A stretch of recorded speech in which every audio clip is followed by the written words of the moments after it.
Je vous en prie, veuillez vous asseoir dans la présence de Dieu. Je bâtis ma maison.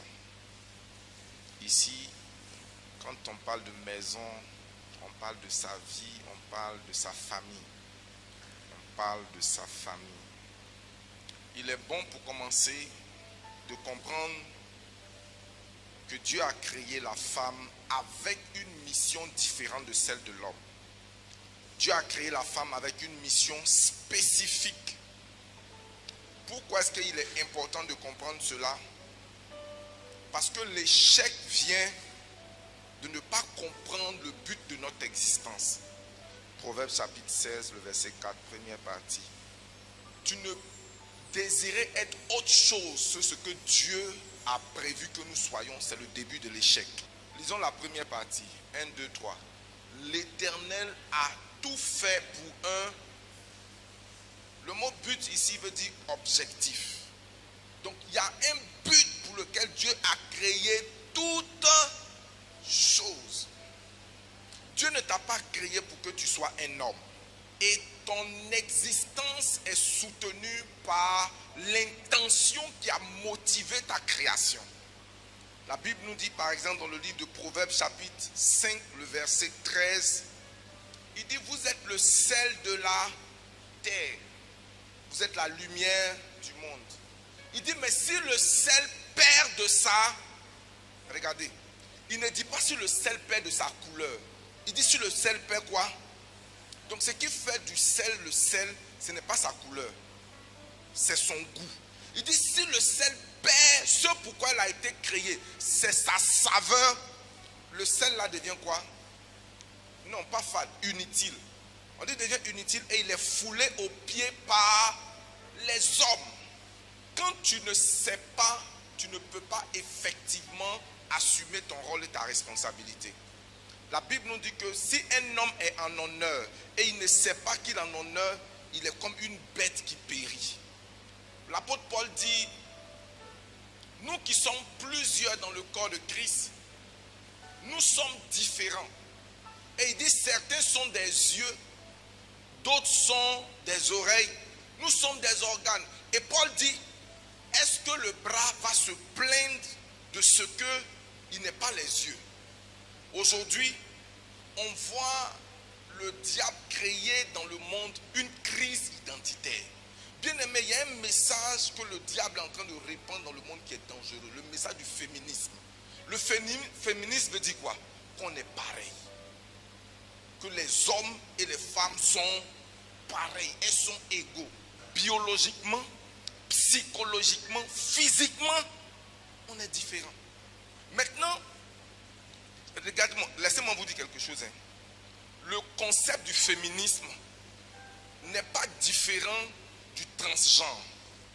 Un féminisme, amen, quelqu'un qui adopte l'idéologie et la philosophie du féminisme est en réalité un transgenre physique. Un transgenre c'est quoi? Je suis une femme, c'est-à-dire je suis née femme, mais je me dis non, je suis un homme. Parce que ce qu'un homme peut, je peux. Et c'est vrai. Donc tu commences à dire non. Pourquoi on a des discours pour dire non, les femmes ne sont pas réduites. Les femmes. Non, bien aimé. Nous sommes dans la maison de Dieu. Et tu n'as pas meilleur rôle que ce que Dieu a prévu pour toi. Vous savez, Dieu n'a jamais demandé à un homme d'accoucher. Pourquoi? Parce qu'il n'a pas mis ça en l'homme. Tout ce que Dieu te demande, c'est parce qu'il a déjà mis ça en toi. Il ne fait que te demander ce qu'il a déjà... Vous allez voir que Dieu n'a jamais demandé une offrande à quelqu'un s'il ne lui a pas donné. Avant que Dieu ne demande Isaac à Abraham, il lui avait déjà donné. Mais avant ça, est-ce qu'il lui a demandé Isaac? Non. Dieu ne peut jamais exiger de toi ce qu'il n'a pas au préalable mis en toi. Donc Dieu a créé la femme avec une mission spécifique. Et quelle est cette mission? Il le dit dans son énoncé. Il dit, il n'est pas bon que l'homme soit comment? Seul. Je lui ferai une aide semblable. En anglais, c'est a suitable, qui est traduit par une aide compatible, une aide qui lui ressemble. Donc la femme a été créée pour être une aide pour son mari un pilier pour sa famille, pour l'église et pour la société. Malheureusement, beaucoup de courants idéologiques, beaucoup de déviations culturelles, beaucoup de blessures émotionnelles ont détourné les femmes de leur rôle divin. Elles se sont donné un rôle que Dieu ne leur a pas donné. Moi, j'ai une de mes grandes soeurs qui disait, moi, je ne vais pas me marier. Malheureusement, ça l'a rattrapé. Quand j'étais petit, moi, je vais chercher un homme qui sera le père de mes enfants. Il fait les enfants, il peut les nourrir, il peut les mettre à l'école. Je ne veux pas un homme sur moi qui va me dire, monte ici, descends ici, tout ça là, non. Elle a eu du travail. Elle a réussi son cursus scolaire. Mais aujourd'hui, elle n'est pas mariée. Ce n'est pas ma soeur que vous connaissez. Je me rappelle que ces paroles, quand on était petit, l'ont rattrapée aujourd'hui. Parce qu'elle a grandi avec cette idéologie qu'elle n'a pas besoin d'un homme. Qu'elle peut tout faire elle seule. Que de toute manière, ce qui est important dans la vie, c'est son argent. Donc je cherche mon argent. Quand j'aurai mon argent. Mais aujourd'hui, je vois que ce qu'elle s'est dit l'a condamnée, mais la réalité de la vie l'a rattrapée. Quand elle voit des gens mariés ou bien qu'un homme, elle dit que Dieu vous bénisse. Amen. Donc la femme est une aide selon le plan de Dieu. Regardez, ce n'est pas une création ou bien un produit qui détermine pourquoi est-ce qu'il a été créé. La caméra qu'elle a là, elle existe à cause de celui qui l'a créée. Donc aucun être humain ne peut lui-même définir son rôle dans la vie. Et tu ne peux pas être un homme et déterminer que tu veux être une autre personne que ce que Dieu a prévu que tu sois. Dieu, écrivait cela, a créé la femme pour compléter et soutenir l'homme et non pas pour rivaliser avec lui. Dieu a créé la femme pour compléter et soutenir l'homme, non pas pour être en rivalité avec lui. Le mot aide, en hébreu c'est le mot Ezer. Ezer c'est E-Z-E-R. Vous savez ce que ça signifie? Un secours puissant. Le mot Ezer veut dire secours puissant. Et vous allez retrouver ce mot-là dans Psaume 46, verset 1, où il parle de Dieu, où il dit l'Éternel est une aide pour son peuple. Ça ne veut pas dire qu'il est faible. Quelqu'un qui a une aide, c'est que la personne a en elle ce qu'il faut pour aider la personne. Amen. Regardez, tu ne peux pas mettre une charge sur une personne qu'elle ne peut pas porter, n'est-ce pas? J'ai expliqué à un programme et que je veux vous rappeler ici. Il dit, la femme n'est pas censée chercher le bonheur. Malheureusement, beaucoup de femmes veulent se marier pour avoir le bonheur. Or, le Seigneur dit, celui qui trouve une, a trouvé quoi? Tout ce dont la femme a besoin, elle a besoin d'un visionnaire. Elle a besoin d'une protection sur sa vie. Mais en ce qui concerne le bonheur, elle sait apporter le bonheur. La femme a une capacité de supporter la douleur. Et l'unité de mesure de la douleur, ça s'appelle le DEL. De la même manière qu'on parle de kilogrammes, qu'on parle de litres, il y a les mesures de douleur qu'on appelle le DEL. Moi, c'est-à-dire garçon, je peux supporter uniquement tout au plus 3 mesures de DEL. C'est-à-dire, ok, si je touche mon manga, en la pinçant, c'est une mesure de DEL. Elle ressent la douleur. Mais quand la douleur monte, elle peut crier. Quand une femme accouche, elle ressent 16 mesures de DEL. C'est-à-dire la douleur de l'accouchement là, c'est 16 mesures. Si un garçon, un mâle ressent ça, il tombe, il meurt. C'est pourquoi vous allez voir, dites à un homme de prendre la couvercle d'une marmite au feu. Il va faire chose. Mais une femme, la nourriture peut être au feu. Et puis, elle choisit, elle goûte, elle fait ça. Même dans l'huile de comment on appelle ça, de gaba, elle met ça maintenant. Parce qu'elle a une capacité de résister à la douleur. Qu'est-ce que j'essaie de dire? Ce n'est pas simplement une douleur physique, mais même une douleur émotionnelle. C'est pourquoi une femme, l'homme peut être en train de pleurer, mais elle a de la réserve en elle. Pendant que lui, il est en train de pleurer, pour lui c'est terminé là. Elle ressent de la douleur, mais elle a encore comme des unités à utiliser. Donc elle a besoin de prendre sa capacité à supporter les douleurs et dire à son mari, mais qu'est-ce qu'il y a? Lève-toi. Ça c'est rien. Le grand est petit, non, ça c'est rien. C'est une réalité. Nous avons des difficultés en tant qu'hommes à supporter les douleurs, que ce soit des douleurs émotionnelles, des douleurs physiques. Maintenant, si tu l'abandonnes dans sa douleur, tu l'as tué. La femme, naturellement, c'est pourquoi elle peut supporter une blessure pendant des années. Et le jour où elle te sort, ça te dit quoi? Tu as supporté ça tout le temps. J'avais voulu vous montrer un film d'un de mes petits qui a perdu sa femme à 37 ans. Elle a eu un cancer rare. Le cancer là, elle ne peut pas être debout 5 minutes. Elle ne peut pas se coucher 5 minutes. Elle ne peut pas dormir 5 minutes. Elle crie, elle pleure. Mais j'ai écouté cette vidéo ce matin, j'ai pleuré. Parce qu'à un moment donné, pour que son mari ait la paix là, elle prend les enfants, elle les met, puis elle s'en va s'enfermer. Puis elle pleure. Son mari l'emmène en Europe à un moment donné, après 10 mois d'hospitalisation, les Blancs ont dit que sa maladie là ne peut pas être guérie. C'est une maladie incurable. On a tout essayé. Elle ne réagit pas aux médicaments, elle ne réagit pas. Mais est-ce que vous savez que malgré qu'elle ne supportait pas, elle a tenu encore 2 ans dans la douleur. Si toi tu n'as pas dormi comme la vie là, on pensait pas. En fait, Zénab là, un homme physique ne peut pas tenir. C'est parce qu'elle est femme qu'elle peut rester 4 jours sans dormir. En fait, ce sont des habiletés que Dieu a mis naturellement dans la femme. Comme il sait qu'elle va accoucher, elle va porter, et la femme est un être spirituel extraordinaire. Quand elle tombe enceinte, elle porte en elle 2 esprits en même temps. Parce qu'elle a son esprit, plus l'esprit de l'enfant qui est en elle. Donc la femme n'est pas un être naturel. Quelqu'un qui chaque mois coule du sang qui sort de lui. Pour moi, c'est se minimiser que de vouloir compétir avec les hommes, vouloir rivaliser. Donc tu es une aide comment? On peut mettre ça. Regardez. Lisons. Il dit au chef des chants, Dieu est pour moi, Dieu est pour nous comment? Un refuge et un appui. Là où l'hébreu dit le Seigneur pour nous Ézer, le français a besoin d'utiliser 2 mots pour traduire une seule réalité. Parce qu'ils estiment que le mot, quand on veut traduire Ézer, ça devient trop faible. Il dit l'Éternel est pour nous un refuge et un appui, un secours qui ne manque point dans la détresse. C'est le même mot utilisé pour la création de la femme. Donc la femme est un refuge. La femme est comment? Un appui. La femme est un secours. C'est pourquoi quand on dit que tu as le secours, tu as l'appui, et puis tu as quoi encore? Tu as le refuge. Mais tu as le bonheur. Une femme doit pouvoir être un refuge. Mais toi, la personne a besoin d'attendre à minuit pour rentrer. Parce qu'il sait qu'il ne va pas trouver un refuge. Il va trouver la guerre. Bien aimé, le rôle que Dieu te donne ne te diminue pas. Mais il te positionne comme une collaboratrice essentielle. Et une collaboratrice dont on ne peut pas se passer. En réalité, une vraie femme, on ne peut pas s'en passer. J'ai rarement vu des gens qui se sont élevés dans la vie sans la contribution d'une femme.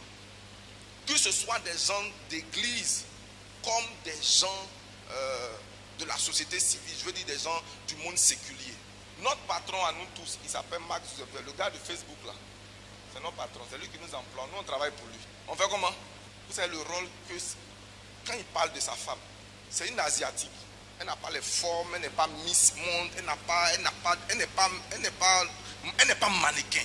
Mais il dit que si Facebook est arrivé là où il est, autour de lui, là, il a acheté, c'est-à-dire autour de sa maison, il a acheté tous les appartements sur un rayon d'1 kilomètre pour avoir la paix. Mais il dit le timide qu'il est, le colérique qu'il est, c'est la femme qui a su le maîtriser. C'est la femme qui a su lui parler. C'est la femme qui a su faire de lui ce qu'il est. C'est-à-dire que tout le monde dit que non, il est... Je ne sais pas si vous avez déjà suivi des documentaires sur lui. On dit qu'il est colérique. Il peut s'emporter facilement. Mais c'est la femme là. Elle dit, ça c'est mon truc. Il sait comment le prendre. Donc quand c'est chaud là, quand elle apparaît, il sait comment se calmer. Mais ce n'est pas parce qu'il a peur d'elle. Parce que ce n'est pas comme si elle a l'argent. Mais elle a su comment le prendre.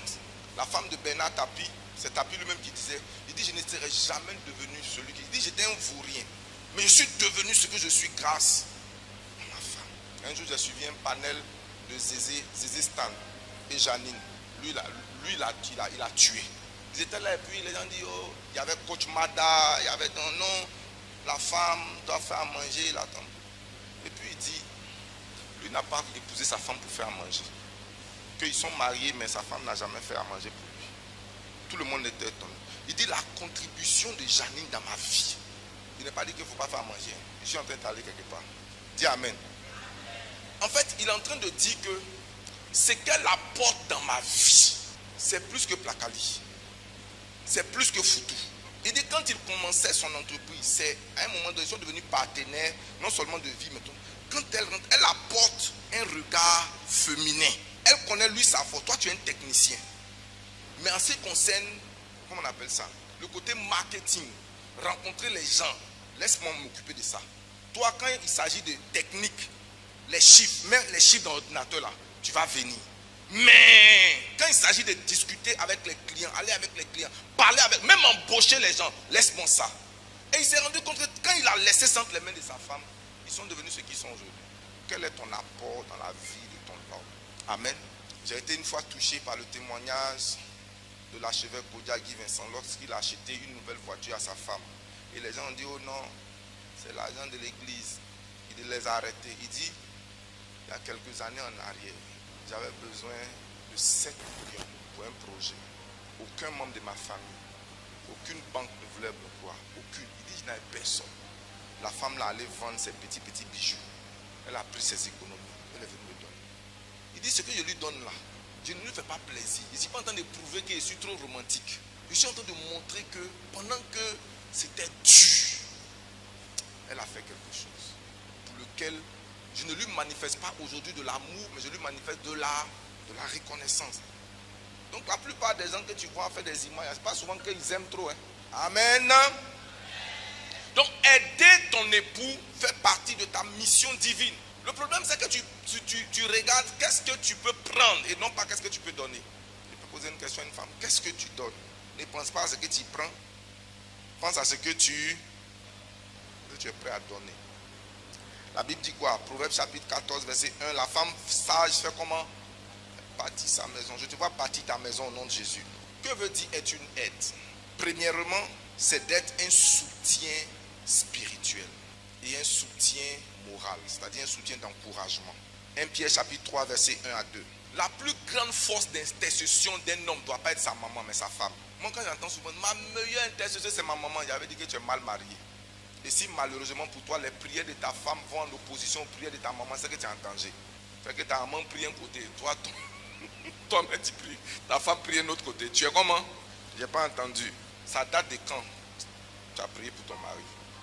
Ça date de quand tu as pris un jeûne? Ça date de quand tu as posé une action pour ton mari? Ça date de quand?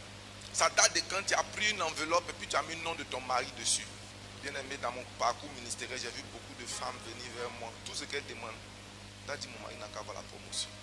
Premier sujet de prière, soutiens ton mari dans la prière. Tu connais l'histoire de la femme de Moïse. Je ne vais pas m'étaler là-dessus. La Bible dit qu'un esprit de mort est venu sur Moïse. L'esprit de mort la voulait tuer Moïse. Et puis sa femme Séphora a pris leur enfant. Elle a rompu son pubis. Le sang qui est sorti, elle a versé sur son mari. Et la Bible dit l'esprit de mort le lâcha. Elle savait ce qu'il faut faire pour que son mari soit délivré des griffes du diable. Le gars s'en va à un concours. Il s'en va à une interview.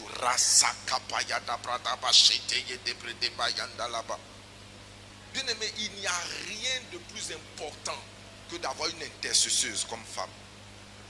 Dis amen.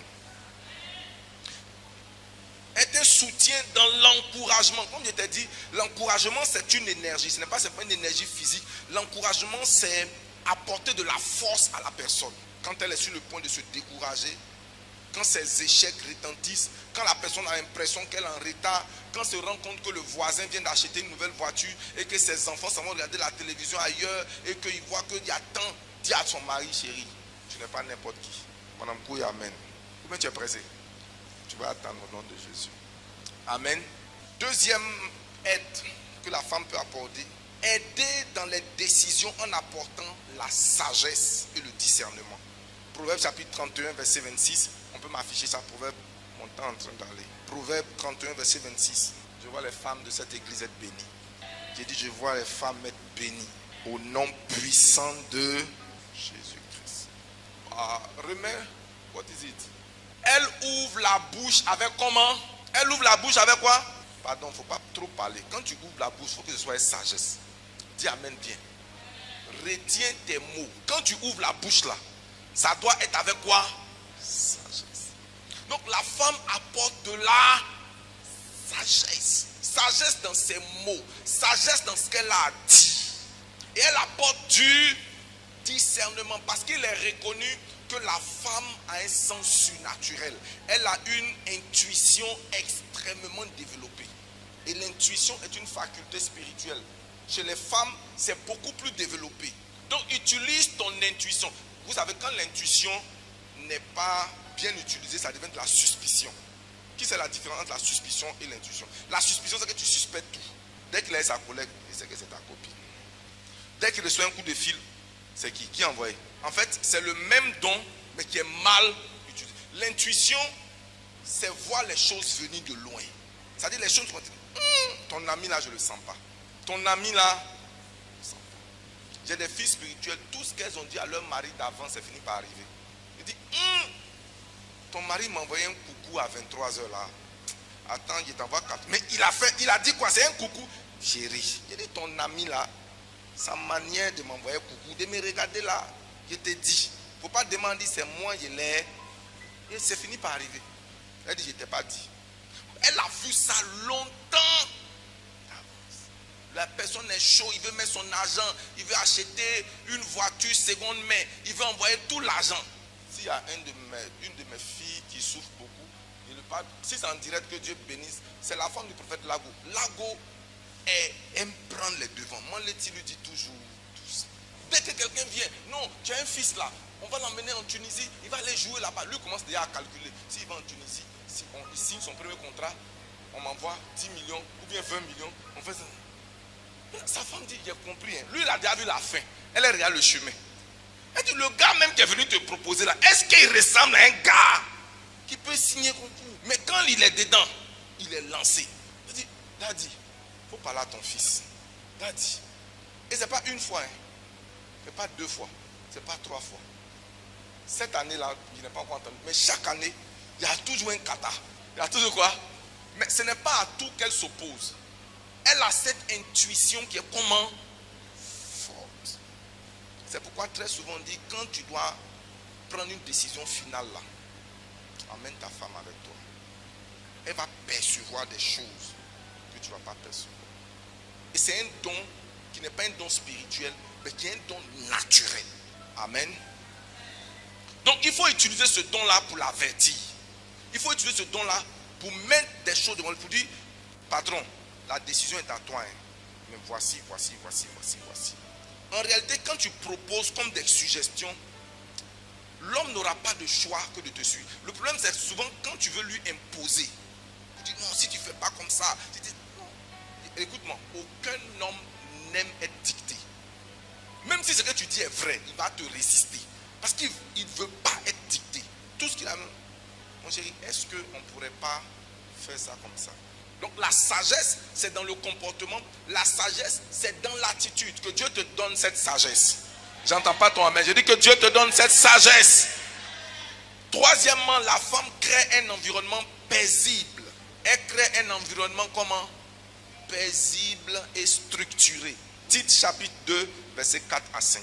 Dites que les femmes doivent avoir l'extérieur qui convient comment? À la sainteté. De n'être ni médisante, c'est quoi? Bakpato.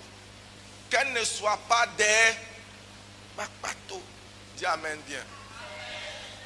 Ni abonné au. On n'a pas dit qu'il ne faut pas boire, mais il ne faut pas être abonné. Hein? Il ne faut pas quoi? Il ne faut pas avoir qu'à de fidélité de vin. C'est-à-dire que le bar du quartier, on sait que dès qu'on te va venir, on va notre cliente qui est là. Il ne faut pas être comment? Abonné au vin. Mais qu'elles doivent donner de bonnes, verset 4, dans le but d'apprendre aux jeunes femmes à aimer leur mari et à aimer leurs enfants. Le verset 5, à être comment? Je n'ai pas entendu. À être comment? Regarde, une personne, même si elle n'est pas sage, elle paraît sage quand elle est calme. Et l'une des valeurs d'une femme, elle doit avoir le ventre plein. Elle observe, mais elle ne parle pas. Elle regarde, elle ne parle pas. En fait, ce que toi tu dis là, elle a déjà vu. Mais elle n'a pas ouvert sa bouche. Ce sont les enfants qui parlent. Elle essaie de la retenue. Demande à la femme qui a côté, est-ce que tu as de la retenue? Est-ce que tu gardes secret? Ok, continuons. Il faut qu'elle soit comment? Chaste. Ça, c'est pour ceux qui ne sont pas mariés. Sinon, si tu es marié, il ne faut pas être chaste. Il faut faire ce que tu dois faire de manière appropriée. Il faut qu'elle soit occupée aux soins domestiques. Bonne. Elle doit être comment? Ici, le mot bonne veut dire, je ne veux pas qu'elle doit être des servantes. Elle doit être compétente. Elle doit être bonne dans tout ce qu'elles font. Elles doivent être excellentes. Ensuite, elles doivent être soumises à leur mari, afin que la parole de Dieu ne soit pas comment? Blasphémée. Et quand on ne dit pas à cause d'elle, mais toi tu dis que tu es chrétienne. Comment se fait-il que A, B, C, D? Amen. Que Dieu nous aide au nom de Jésus. Est-ce que je peux avancer? Donc il faut créer un environnement paisible et structuré. Et c'est l'homme qui crée cet environnement, c'est plutôt la femme qui crée cet environnement-là. Elle garde les enfants en ordre. Elle garde les servants dans la maison, dans la soumission. Elle donne des ordres à sa maison. Pourquoi? Parce que son mari a besoin de paix. Ses enfants ont besoin de paix dans la maison. Vous connaissez l'histoire d'Abigaël. C'est une femme sage qui a évité un désastre. Je ne vais pas prendre trop de temps sur Abigaël. Vous allez voir l'histoire dans 1 Samuel chapitre 25. Et la Bible nous parle de la femme vertueuse du proverbe 31. Elle est un modèle de soutien. Est-ce qu'on peut lire ça un peu? Allons en proverbe 31. On ne peut pas faire notre première rencontre sans retourner au proverbe 31 qui est le proverbe des femmes. À partir du verset 10. Il dit que qui peut trouver une femme qui a de la vertu? Elle a bien plus de valeur que les perles. Verset 11. Le cœur de son mari a comment? Confiance en elle. Est-ce que ton mari a confiance en toi? Est-ce que ton mari peut se taper la poitrine pour dire ma femme, j'ai confiance en elle? Ah, les amens diminuent. Le cœur de son mari a confiance en elle. Et les produits ne lui font pas défaut. Verset 12. Elle lui fait et non du mal tous les jours de sa vie. Verset 13. Elle se procure de la laine et du lin. Et elle travaille d'une main, non pas d'une main paresseuse. Verset 14. Elle est comme un navire. Elle emmène son pain de... Elle est entrepreneur. Elle se lève lorsqu'il est encore... Et elle donne la nourriture à ça. Et elle donne quoi? Elle donne donc la nourriture à sa maison. Et puis quoi? Des tâches à ses servantes. Elle n'en a pas une. Elle en a plusieurs. Ça ne veut pas dire que tu dois prendre beaucoup de servants. Ça veut dire que tu auras tellement de tâches que tu vas donner des instructions. Amen. Ça veut dire quand tu te lèves le matin, est-ce que tu as balayé la maison? Est-ce que tu as fait tant? Maintenant, tu appelles celle qui gère la boutique de la Jamé. Est-ce que le client là a versé tant? Et puis tu appelles maintenant ceux qui sont à Yamsokro. Tu veilles sur ça. Ça sera ton temps au nom de Jésus. Elle pense à un projet et elle l'acquiert. Telle devient ta portion au nom de Jésus. Du fruit de son travail, elle plante une vigne. Verset 17. Elle sème de force ses reins et elle affermit ses bras. Verset 18. Elle sent que ce qu'elle gagne est comment? Est-ce que vous voyez que c'est une femme qui attend son mari? Est-ce que vous avez lu qu'elle se lève le matin et elle s'assoit à côté de son mari? Je lui dis que chérie, où est l'argent de popote? Où est l'argent d'habit? Où est l'argent de comment on appelle ça? Sac à main? Où est l'argent? Où est l'argent de pommade? Où est l'argent de mèche? Où est l'argent de quoi? Je suis en train de prêcher la parole de Dieu. Non. Ce que je suis en train de dire, c'est que Dieu a mis en la femme une grâce, une capacité. Ce n'est même pas une grâce, c'est une capacité qu'on appelle la grâce de l'incubation. Comment ça se traduit? Tout ce qu'on donne à la femme, elle multiplie et puis elle te donne. Elle fructifie. On dit que si tu lui donnes l'argent, elle va multiplier, te donner l'argent. Si tu lui donnes du sperme, elle te donne un enfant. Si tu lui donnes l'impolitesse aussi, elle va multiplier pour te donner. Elle va faire ça zo pour toi. N'est-ce pas? Elle va faire ça propre. Alléluia. J'ai dit alléluia. La femme également est une aide dans l'église. Elle est une comment? Aide dans l'église. Romains chapitre 16 verset 1. La femme, à cause de sa composition, de sa psychologie et de la manière dont elle est formée, elle devient une aide dans l'église. C'est pourquoi Jésus, même Dieu, de manière stratégique, confie le message de la résurrection aux femmes. S'il avait confié aux hommes, c'est qu'actuellement l'évangile n'avait pas encore parcouru l'Asie. Ce serait encore quelque part là-bas. Mais les femmes savent répandre des choses. C'est pourquoi quand Jésus veut toucher une ville, il touche la femme samaritaine. Ok, je vous recommande Phobé, notre sœur, qui est comment? Diaconesse dans l'église de Saint. Ça dit que cette Phobé là, elle s'est fait tellement remarquer que Paul recommande les Romains. Il dit, je vous recommande Phobé. Que des Phobés se lèvent au milieu de nous. Je dis que des Phobés se lèvent au milieu de nous. Au nom souverain de Jésus. Quel est le rôle des femmes dans l'église? Le premier rôle que Dieu confie aux femmes dans l'église, c'est celui du service et de l'intercession. Du service. J'appelle service tout ce qu'elles peuvent faire pour alléger le travail de l'autel et la mission des femmes.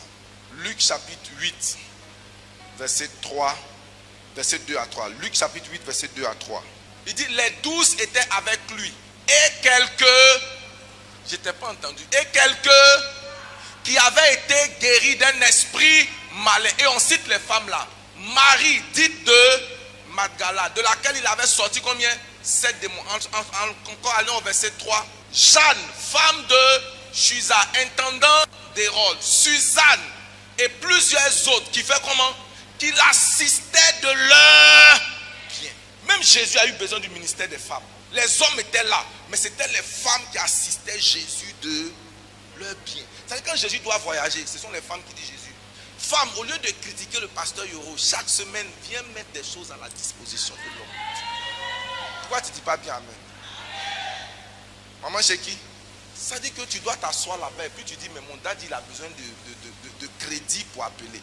Tu envoies un 25 000, un temps. Tu envoies. Tu assistes l'homme de Dieu. Comment tu fais? Tu assistes l'homme de Dieu.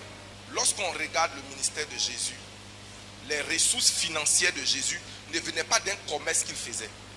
On n'a pas dit que Jésus faisait commerce. On n'a même pas dit que Jésus avait une entreprise de construction. Mais Jésus avait des femmes autour de lui. Jésus avait quoi? Des femmes. Et la Bible dit le rôle de ces femmes, c'est de faire comment? De l'assister. Et quand vous voyez ces femmes-là, ce n'étaient pas des petites femmes. Que Dieu te bénisse. Je dis que Dieu te bénisse. Je dis que Dieu te bénisse.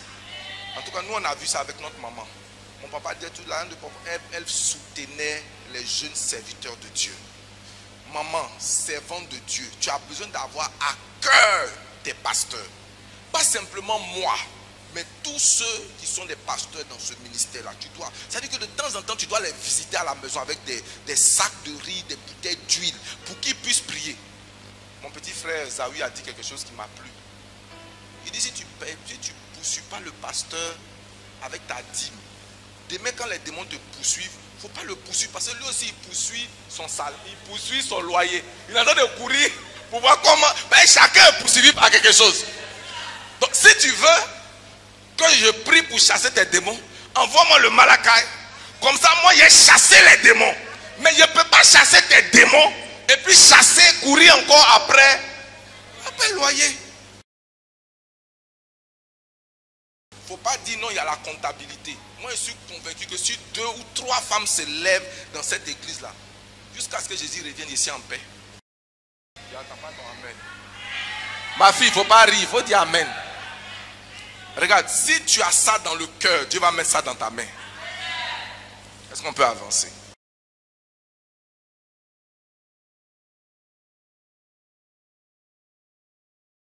La mission de l'encadrement des jeunes filles appartient aux femmes. S'il vous plaît, il y a eu beaucoup de désastres dans les églises lorsque les jeunes filles ont été encadrées par des jeunes hommes ou ont été encadrées par des pasteurs. Tite chapitre 2, il dit, dites aux femmes qu'elles doivent avoir une expérience ni séduisante, ni médisante, ni etc. Allons au verset 4. Dans le but de faire comment? D'apprendre. Donc les mamans dans l'église doivent être des coachs pour les jeunes filles. S'il vous plaît, je suis pasteur il n'y a pas longtemps, ça fait 30 ans. J'ai vu des pasteurs. Ça dit, il y a une alchimie, écoutez-moi, il y a une alchimie indiscutable quand deux personnes de sexe opposé se rencontrent. Surtout quand c'est une jeune fille. Et vous savez que les problèmes de jeunes filles souvent sont les problèmes de cœur. Les problèmes de mon gars m'a trahi, mon gars est comme ça. Quand elle vient raconter ça à un autre homme, donc les mamans ont la responsabilité d'identifier les jeunes filles montantes pour les approcher, pour les coacher, celles qui ne sont pas mariées et celles qui sont mariées, à les coacher de deux manières, à aimer leur mari et à faire quoi? À aimer leurs enfants et à conduire, à même les aider, comment vous devez aimer les cotons, comment vous devez faire ceci, comment vous devez faire cela. C'est vrai qu'aujourd'hui, avec les réseaux sociaux, elles pensent avoir une certaine éducation, elles pensent être plus développées même que leurs mamans, que les mamans sont vieux jeux. Mais à rattraper les jeunes filles, c'est le rôle des mamans. Dis amen bien. Donc, pendant que moi je prêche à tout le monde, toi tu dois avoir une jeune fille à laquelle tu prêches. Pourquoi tu n'es pas venu à l'église? Et les mamans savent tellement détecter les visages que tu peux voir une jeune fille, dis toi là. De toute façon, tu es pâle là, il faut me voir après.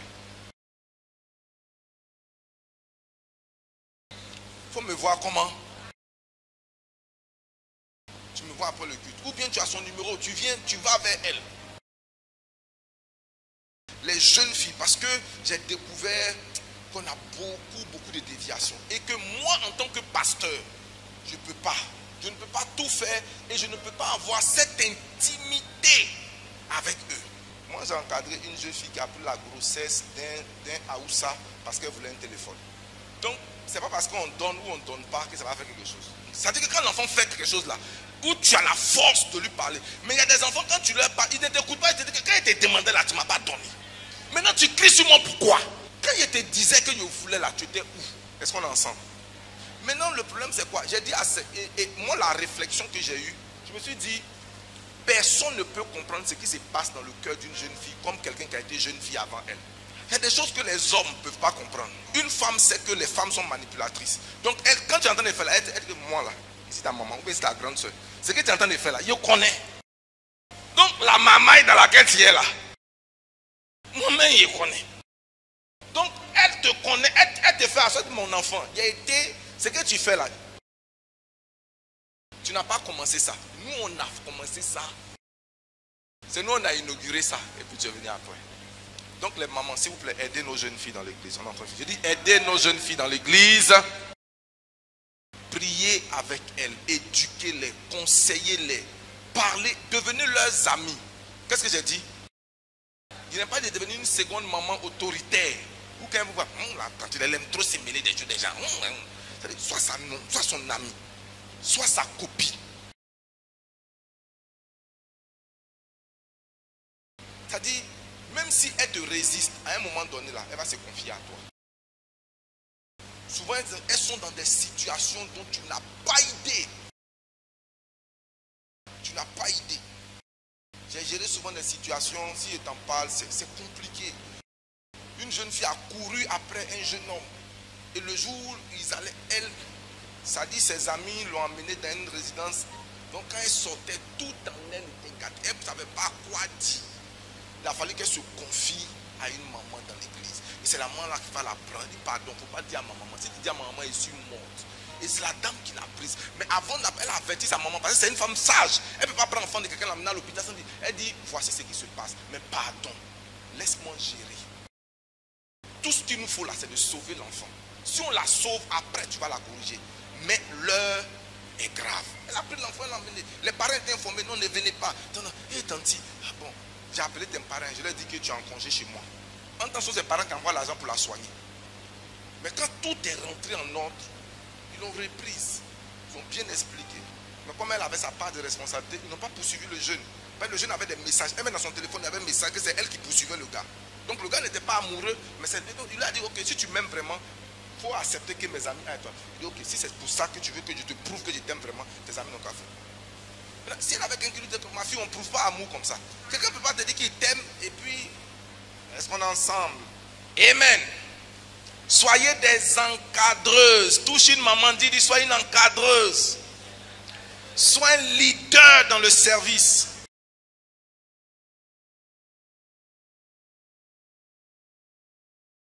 Ok, terminons avec la société et la famille. La femme a besoin d'être une aide dans la société. un témoignage vivant. Vous êtes la lumière du monde. Comment elle fait? Elle influence la société par son travail. Elle influence la société par l'éducation. Elle influence la société par les œuvres sociales. Elle influence la société par son travail. Elle influence la société par l'éducation. Elle influence la société par les œuvres sociales. Elle influence la société en étant un modèle de droiture dans sa communauté. Elle influence la société en étant une éducatrice, en élevant des enfants qui seront des piliers dans la société. Proverbe 22, verset 6.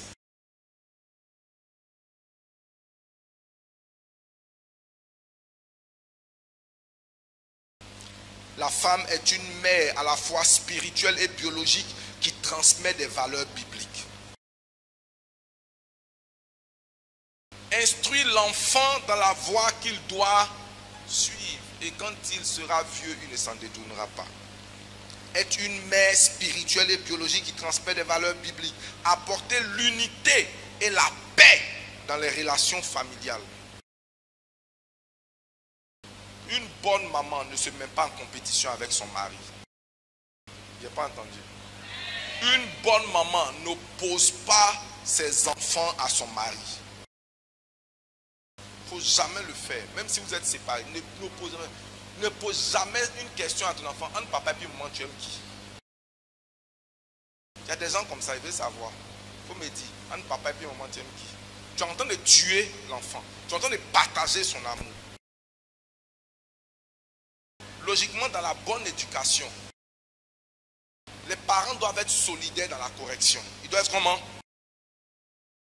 Dans toute maison, il y a un parent qui a une tendance féminine. Et la tendance féminine, ça peut être le papa.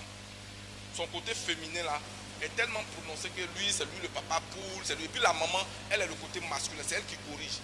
Quand tu as un papa qui est trop féminin, la maman doit se lever pour dire non.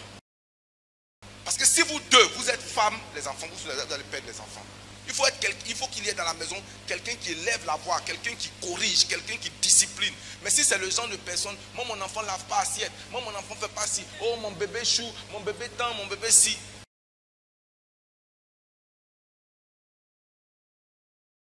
Mais ce que je vous demande, je vous en supplie, soyez solidaires dans la correction. Si un des parents a tapé et pour venir vers toi, avant de montrer que papa est trop méchant, mais maman est trop méchante, donc je viens vers toi, c'est toi qui es le plus gentil, tape-le un peu dessus. Mais qu'est-ce que tu as fait? Quand il reste au milieu, après vous l'embrassez. Il comprend que la punition vient des deux côtés et l'amour vient des deux côtés. Mais s'il y a toujours un qui corrige et puis un qui console, l'enfant va grandir avec le sentiment que papa est plus gentil que maman ou maman est plus gentille. Les deux n'ont qu'à te corriger, les deux n'ont qu'à t'embrasser. Est-ce qu'on est ensemble? Moi, voilà comment je conçois la vie. Je pense que c'est la bonne des manières de faire les choses. Même si ça te fait mal, fais-le comme ça. Je vais conclure ce message en disant que les femmes doivent redécouvrir leur rôle en étudiant la parole de Dieu. Les femmes doivent redécouvrir leur rôle dans la société, leur rôle dans la famille. Elles doivent s'engager activement dans la vie de l'Église. Elles doivent s'engager activement dans leur famille. Qu'on sente qu'une femme est présente.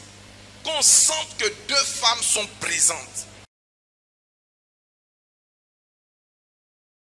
Je prie que l'Éternel Dieu restaure l'identité des femmes en tant qu'aide au nom de Jésus. Que les foyers soient fortifiés par des femmes sages et spirituelles. Mes filles, s'il y a deux qualités dont un homme ne peut pas se passer, c'est la sagesse et la spiritualité de ces femmes.